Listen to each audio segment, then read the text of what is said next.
megang corong yang tahu nih, megang corongnya ini di depan, jangan dipegang di pangkalnya, jadi bisa seperti ini.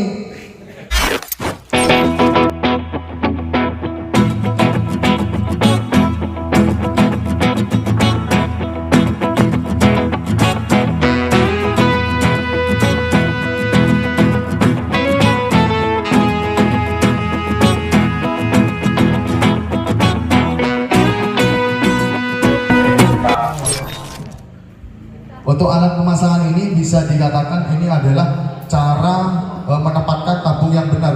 Jadi tabung ini nggak semerta-merta jenengan taruh gitu aja, nggak, ada aturannya. Mulai dari peletakan, terus dari jangan ditaruh di bawah, itu pada posisi yang mudah dilihat.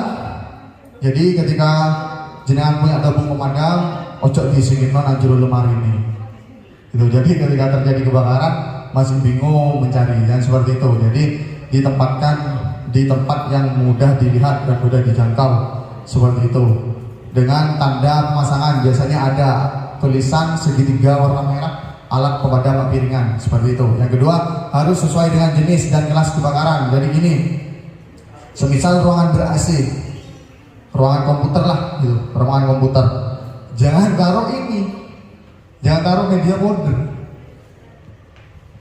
tapi yang CO2. Nah, ini bisa ditempatkan di ruangan ber-AC atau komputer. Harus menggantung pada dinding dalam lemari kaca. Itu biasanya ada mas, biasanya ada yang namanya box apar.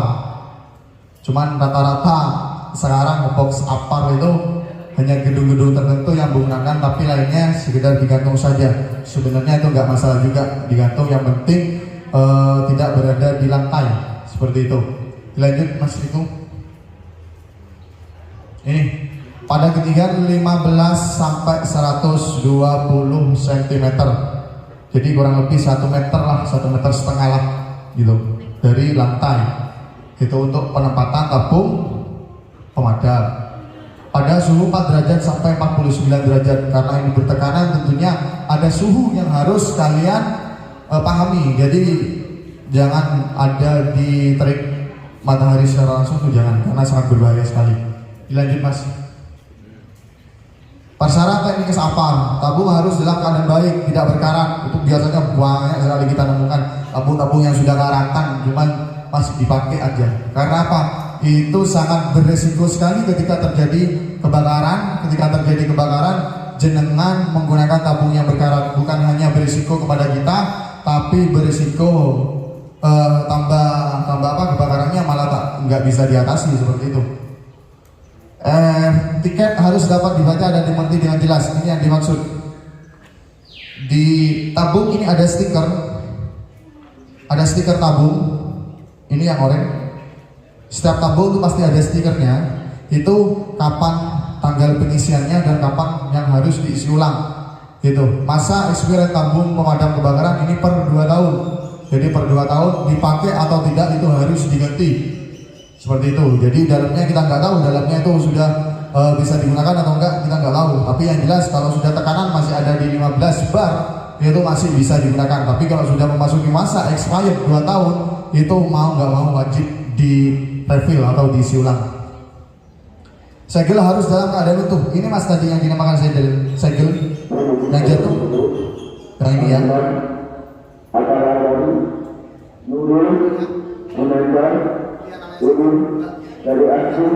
Yang kuning, nah ya, itu yang namanya segel.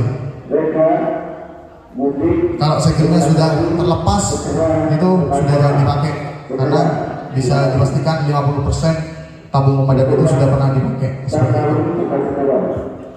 Selang harus tahan tekanan tinggi dan dalam keadaan baik. Jadi dilihat tadi selangnya ini dilihat, biasanya ada yang sudah dimakan tikus, itu ada.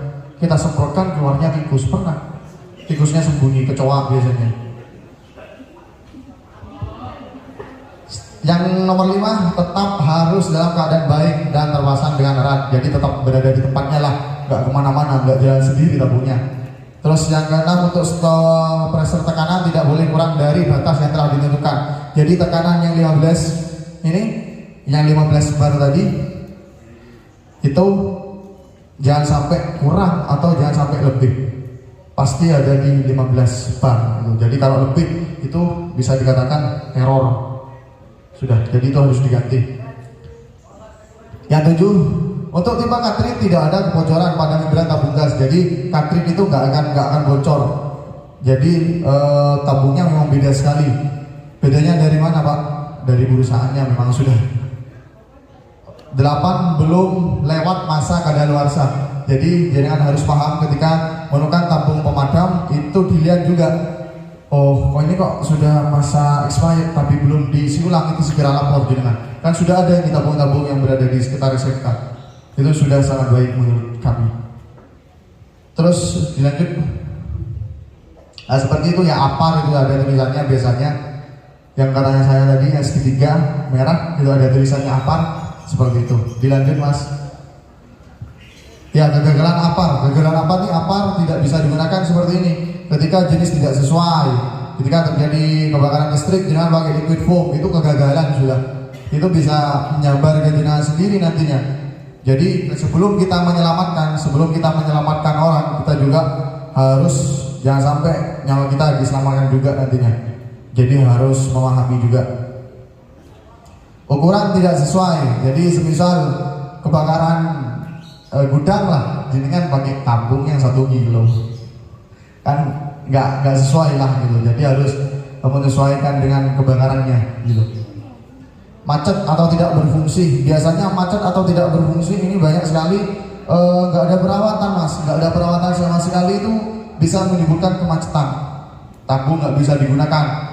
Contoh, semisal ketika terjadi kebakaran, tekanan ada, tapi keluarnya nggak maksimal. Itu karena apa? Perawatannya kurang. Perawatannya seperti apa sih Pak? Mudah sekali. Mungkin Mas bisa cara perawatan tabung yang pertama. Nah, ini dibolak-balik dulu. Sebanyak 3 kali nggak apa-apa. Gitu. Dibolak-balik sampai didengarkan. Ini pasti ada obat powder yang jatuh. Rongokno cek enake, nanti ada suara-suara yang gimana gitu. Gitu.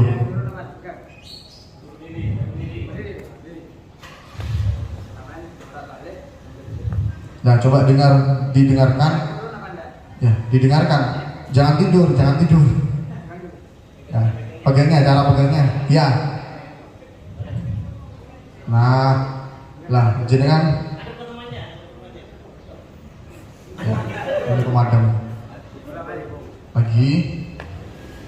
Ya, ada suara. Suaranya apa? Suaranya apa? Turun naik. Ada suara turun naik. Berarti ini menandakan tabungnya masih dalam keadaan bagus, tapi meskipun dibolak-balik seperti itu lah. Seperti itu. Setelah dibolak-balik 3 kali, langsung dijemur. Yang dijemur yang hanya jenis powder. Dijemur di bawah terik matahari, ditaruh aja sudah seperti itu, atau berdiri juga nggak masalah. Itu kurang lebih 15 menit aja.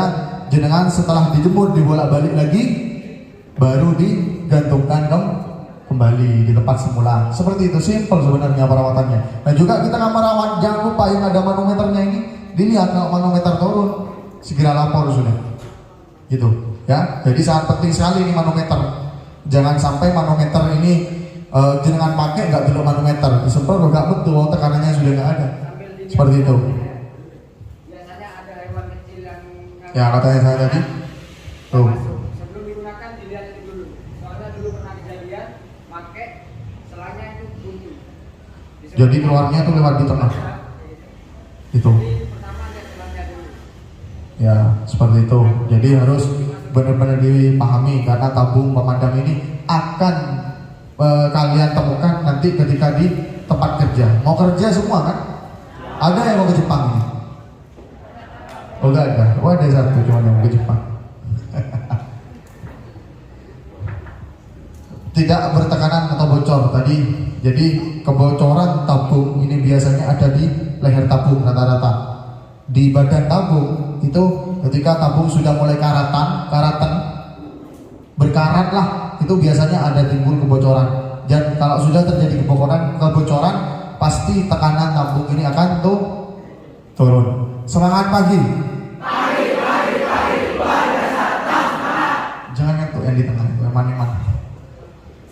Roni nggak ada yang ngantuk tuh. Keren dah Roni, tepuk tangan. Selanjutnya adalah menggumpal atau tunda refill. Yaitu ketika terjadi masa expired masih dibiarkan, nggak segera di refill. Itu sangat berbahaya sekali ketika terjadi kebakaran. Jadi kalau sudah melewati masa expired itu sudah lapor sudah ke Dewan Guru atau ke tempat kerja jenengan. Ini sudah waktunya disulang, nggak apa-apa, demi keselamatan juga tempat kerja dan juga demi keselamatan kalian bersama. Dilanjut Mas. Next.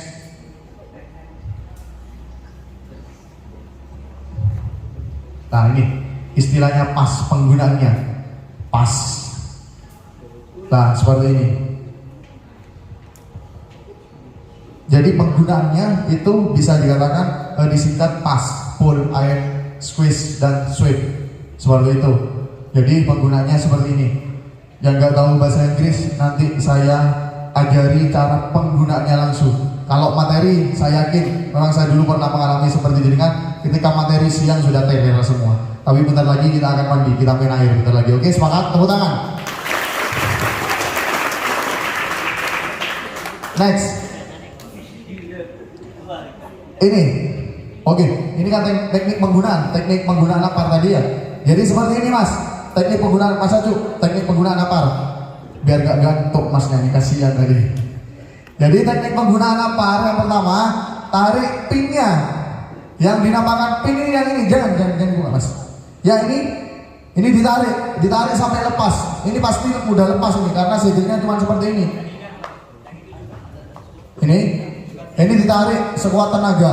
Dalam keadaan posisi ketika akan menarik, jenengan jangan pegang seperti ini. Pegang di bawah. Ini jenengan tarik langsung. Kalau jenengan tangannya yang ini tetap dipegang yang atas, nggak akan keluar, nggak akan bisa lepas ini. Karena ini medianya segini. Lah ditekan seperti ini. Pasti nanti akan dibuka. Ini ditarik pinnya. Pinnya ditarik sampai segel yang ini lepas. Seperti itu. Yang kedua, nah arahkan nozzle, arahkan corong ke sumber api, arahkan corongnya. Lah megang corong yang taruh nih, megang corongnya ini di depan, jangan dipegang di pangkalnya, jadi bisa seperti ini. Wah guyu tadi. Ya, ini pegang di depan, bukan di sini. Kalau pegang jenengan di sini, pasti nanti perhatikan nanti kalau sudah praktek, pasti saya akan menemukan yang megang di pangkalnya. Pasti akan seperti ini sudah, itu pasti itu sudah. Mbak itu guyu toh air. Seperti itu, ya. Dilihat, diperhatikan lo ya. Dilanjut Mas. Nah, selanjutnya ditekan. Yang ini, yang handle yang ini ditekan sudah. Nah, saling menekan sudah. Nanti pasti keluar. Jadi jangan ketika akan menekan ini dilepas, ojo lah. Contohnya seperti ini, coba Mas Ojo. Lah, seperti ini. Lah ini kan sudah dilepas, anggapannya ini sudah dilepas. Jadi disemprotkan. Cara menyemprotnya juga next.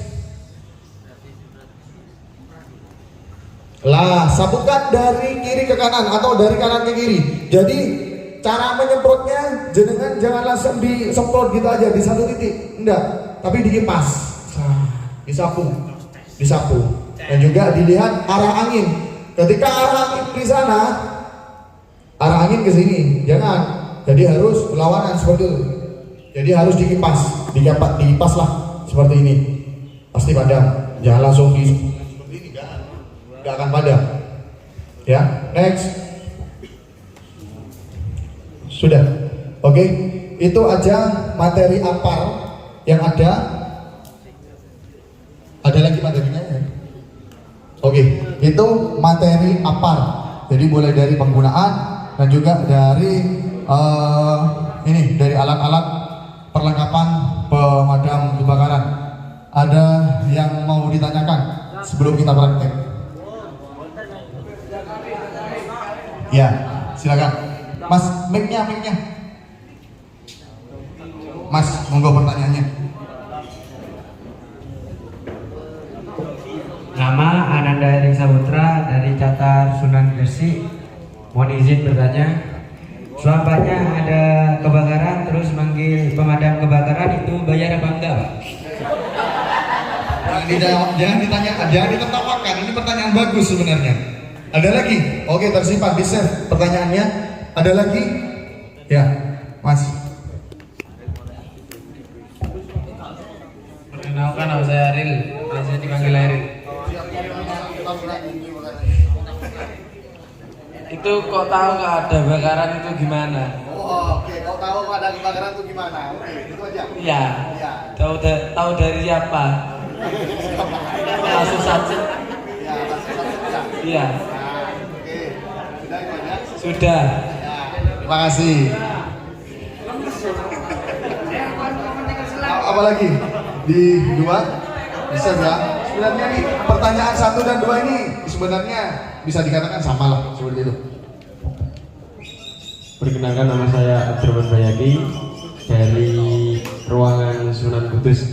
Mau bertanya, kalau memanggil pemadam kebakaran itu pakai nomor telepon yang mana?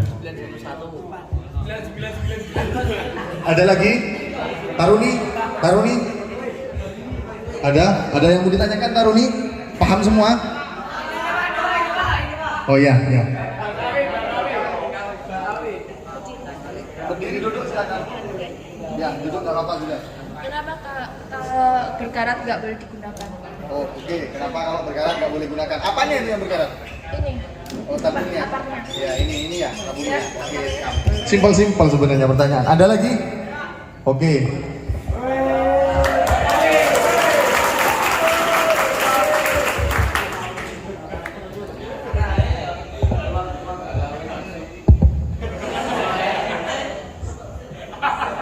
Nama saya Bayu Haji Kuncor Wibowo dari ruang Sunan Ampel. Saya mau bertanya, ketika ada kebakaran, itu kan udah kebakar ya, dan pas datang dari tempat kejadian kebakaran itu udah kebakar, terus itu kok bisa tahu dari mana? Bukan itu maksudnya, ini loh. Apa ya? Lalu. Awal mula terjadinya kebakaran kan udah kebakar semua kan, petunjuknya oh ini disebabkan gara-gara kebakaran. Kok bisa tahu? Itu yang nyari dari kok tahu ya. Itu.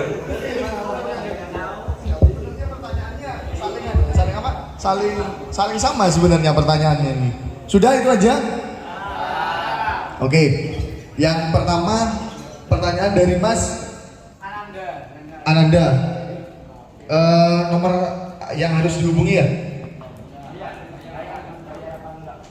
Oh, bayar apa enggak? Oh, oke. Kalau manggil pemadam kebakaran bayar atau enggak? Gini, dari dulu ketika terjadi kebakaran itu yang pasti datang petugas pemadam kebakaran, dan petugas pemadam kebakaran itu ketika terjadi kebakaran itu pasti kok tahu tadi ya, jadi kan kok tahu sih Mas gitu ketika kok bisa tahu bahwa di lokasi ini ada kebakaran gitu ya. Saya rangkum ya pertanyaannya ya biar cepet ya. Ya jadi gini, ketika terjadi kebakaran kita siaga kita 24 jam Mas, siaga kita 24 jam. Dari tadi kita datang jam 7 pagi, pulangnya besok 24 jam kerja kita. Itu jadi kerja kita 24 jam. Ngapain aja? Kita siaga. Lah, ketika enak-enak siaga itu ada telepon. Itu dan nomor pemadam kebakaran ya. Jadi tahu ya, nomor pemadam kebakaran bisa dicatat yang di Maku aja. 999 oh, nomor paketan. Lama nggak pegang HP ya? Nah, sudah hari keberapa ini? Hari ke 9, 11. Hari keberapa? Senior? 9. Oh, hari ke-9. Lah, jadi kita enak-enak siaga. Nomor atau telepon kita, telepon dari komandan berdering. Jam berapapun ketika jenengan telepon itu pasti kita terima, pasti kita angkat karena kita siaganya 24 jam. Itu pemadam manapun, pemadam se-Indonesia Raya, ketika jenengan telepon jam 12 malam pun kita pasti berangkat. Itu. Jadi teleponnya untuk pemadam kebakaran Kabupaten Jember ini sedang ditulis. Ketika terjadi kebakaran pasti, Pak, terjadi kebakaran. Apa yang terbakar? Gitu. Apa? Pertanyaan, apa yang terbakar? Itu. Lokasinya di mana? Itu kita tanyakan langsung kepada yang si penelpon. Lokasinya di mana? Seperti itu. Biasanya apa? Terjadi kebakaran di, semisal, mohon maaf, di daerah Jember Barat, Pak, di dekatnya pom bensin ini yang kebakar rumah. Oke, terima kasih. Respon time kita ketika baru terima telepon sampai ke lokasi itu 15 menit kita harus sampai. Jadi respon time kita 15 menit harus sampai di lokasi. Mulai baru kita terima telepon itu 15 menit itu harus sampai gitu. Jadi jenengan kalau telepon pemadam, Pak, terjadi kebakaran di ini, kebakarannya ini, Pak, sudah selesai. Itu karena banyak sekali telepon pemadam, Pak, terjadi kebakaran, Pak, ini yang terbakar, Pak, malah curhat petugasnya gak ada budal. Ya di belakang ngobrol entek, Mas, seperti itu. Jadi simpel aja ketika telepon pemadam, Pak, terjadi kebakaran di lokasi ini, dekatnya ini yang terbakar ini, Pak. Seperti itu, baru kita berangkat menggunakan armada, 15 menit kita sampai, kita melakukan pemadaman objek, semisal rumah yang terbakar, rumah berdempetan, rumah A, B, C, yang terbakar A. Jadi ketika sampai ke lokasi, kita nggak semerta-merta langsung memadamkan yang A ini. Perlu diingat, perlu dipahami kata-kata saya. Jadi ketika sampai di lokasi, kita nggak akan langsung memadamkan yang A ini, tapi kita membasahi objek yang di sebelahnya, yaitu rumah B dan C. Jadi ketika nyampe di lokasi, kita pasti melakukan pembasahan di sekitarnya. Biar apa? Ada yang tahu? Ya itu, biar nggak merambat. Jadi yang terbakar biarkan sudah terbakar. Seperti itu. Paham ya? Pertanyaan nomor 1 dan nomor 2. Oke, yang nomor 3 mana tadi? Oke, bayar atau enggak? Bayar atau enggak? Enggak. Telepon pemadam enggak bayar, gratis. Tis. Teleponnya pakai apa? Oke. Ya ini malah pertanyaan yang bagus. Oke, teleponnya itu ini bisa pakai telepon biasa 0331 yang kudu duwe pulsa ya. Rata-rata anak sekarang nggak punya pulsa tapi punya paketan. Seperti itu ya. Oke. Nah ini yang berbayar. Itu nanti jangan bisa telepon WA, itu buka Instagramnya Damkar Jember. Jangan berada di wilayah mana itu ada nomor WA-nya masing-masing. Di Instagramnya Damkar Jember itu ada nomornya di wilayah selatan dari Ambulu, Cegawah sampai dengan perbatasan Lumajang Kencong itu ada nomor WA-nya sendiri. Terus dari sektor barat dari Lambi Puji sampai dengan Sumber Baru Panti itu ada WA-nya sendiri. Di Jember Kota ada WA-nya sendiri. Sektor timur perbatasan dengan Banyuwangi dan Bondowoso itu ada nomor WA-nya sendiri. Jadi sekarang kita memudahkan masyarakat untuk menghubungi petugas pemadam kebakaran. Dan juga perlu jenengan ketahui, petugas pemadam kebakaran ini bukan hanya melakukan pemadaman, jadi kita melakukan penyelamatan. Mungkin jenengan sudah paham, mungkin sudah tahu banyak sekarang petugas pemadam kebakaran yang mengevakuasi kucing, ya. Maka ya itu hampir ya seperti itu sudah tugas kita di Filipina. Mulai dari evakuasi kucing, evakuasi ular, terus evakuasi orang yang membunuh diri, itu telepon petugas pemadam kebakaran. Terus ada cincin yang nggak bisa dilepas, jadi nanti kalau belikan cincin istrinya dilihat juga ukurannya, banyak sekali. Itu cincin nggak bisa dilepas, akhirnya dibawa ke petugas, kita buka, ada alatnya sendiri nantinya. Seperti itu. Jadi petugas pemadam ini multifungsi. Tepuk tangan. Yang nomor berapa tadi? Nomor 3 sudah, Mas? Sudah. Yang nomor 4 tadi, kenapa kok berkaratnya nggak boleh dipakai? Oke. Barang apapun kalau sudah berkarat pasti nggak boleh dipakai karena itu memang sangat berisiko sekali. Karena apa? Kalau tabung ini sudah berkarat, itu pernah mas kejadian tabungnya ini sudah berkarat, cuman ketika terjadi kebakaran nggak dilihat karena apa? Lalai pengetahuan tentang apar. Ketika ada materi apar tidur itu sangat berisiko sekali gitu. Jadi kalau sudah berkarat itu pernah tabung badannya ini sudah berkarat disemprotkan, yang keluar ini dari sini. Jadi kepala tabungnya ini mengenai wajah penggunanya. Seperti itu. Jadi kalau sudah berkarat memang sudah sangat tidak layak lah seperti itu. Jadi kalau sudah berkarat, apapun yang berkarat itu sudah jangan dipakai, sudah sangat berisiko sekali. Ada lagi pertanyaan yang belum dijawab? Sudah ya?